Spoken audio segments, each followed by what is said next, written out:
चौकशी करायला आला. आधी तुम्ही किती हजार रुपये खर्च केला प्रकरणाला? काय म्हणले ही कवा होईल म्हणलं?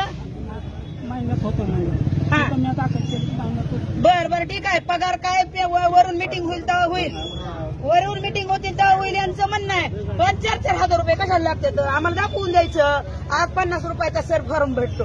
50 रुपयाचा फॉर्म भेटला घेतला तर लिहून घेतला तर 50 रुपये लिहिला जातील. हा, उत्पन्नाचा दाखला तलाठी तसाच देतात. सरकारी चौकशी तशीच भेटते. फक्त ऑनलाईन करायला 100-150 रुपये खर्च आहे. पुन्हा सबमिट करायचं ऑनलाईनला 100 आहे. सांगा 2000 रुपये 4000 रुपये खर्च गेला कशाला? कुठं खर्च केला मला दाखवा. जर तलाठी सरकारच्या सही जरी पैसे मागत असतील तर बरं धरू 100 रुपये. ऑनलाईन फॉर्म करायला ऑनलाईन प्रकरण करायला 100 रुपये धरू. ऍफिडेव्हिट करायला 100 रुपये धरू. 500 रुपये खर्च झाला. मग सर्कल चौकशी सगळ्यात 500 रुपये लय झालं नेसलं.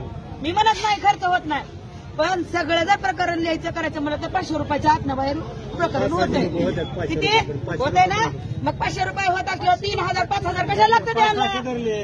दिवसाच्या या एजंट लोकांनी एक प्रकरण जर केलं तर 2,500-3,000 रुपयाला घटायची. कशासाठी? का त्यांच्या घरी आया बहिणी नाहीत का? आजी म्हातारी कोतारी आज इथं कोणी मुलगा मुली समन्वय शासनाच्या अधिकारी नियमानं यांचा हक्क आहे म्हणून इथं प्रकरण करायला आली. आणि संजय गांधी ऑफिसचं श्रावणबाळचं जर प्रकरण करायचं असेल तर या म्हाताऱ्या लोकांना, या विधवा महिलांना इथं एजंट लोकांना बळी पडावं लागतं. तत्काळ तहसीलदार साहेबांनी यांच्यावर कारवाई करी आणि आजूबाजूला जी एजंट लोकांचा सुळसुळाट आहे हा तात्काळ बंद करावा.